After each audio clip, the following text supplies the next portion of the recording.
My name's Ashley Reece and I am one of the authors of this poster presentation on the impact of a communication skills course on performance in the communication skills stations of the membership exam of the Royal College of Paediatrics and Child Health. And we thought we'd share some extra information with you in the form of these video podcasts linked to QR codes on the poster.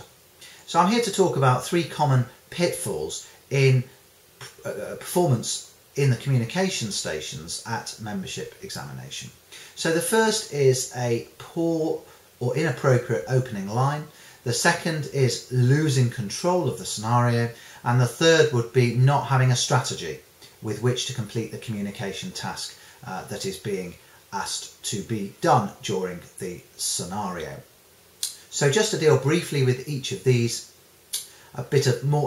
more information on each of them. We noticed that opening lines were far too general and were not focused enough, and maybe sometimes inappropriate for the type of communication task being asked to be performed. For example, by congratulating at introduction at the beginning of the scenario when the task is to deliver bad news, that would seem incongruous and inappropriate. So the second problem about losing control of the scenario is about making too general a statement or asking too general a question at the beginning of the scenario and not using the information that's been presented in the vignette, in the clinical information, to guide the role player into what it is you want to communicate. And in being too general, you may receive a very general or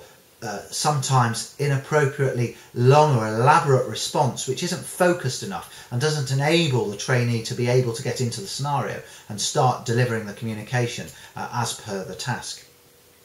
And finally, the third area is not having a strategy, not thinking in the 4-minute preparation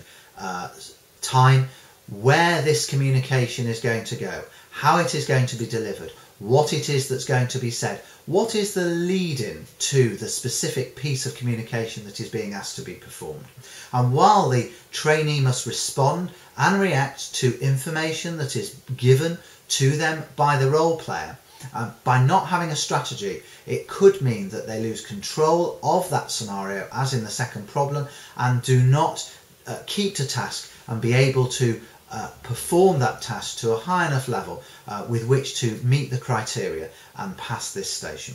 So those are three areas that we think about with trainees on this course and that we try and give some instruction for in order for trainees to be able to perform to their maximum potential in the communication scenarios of the membership exam.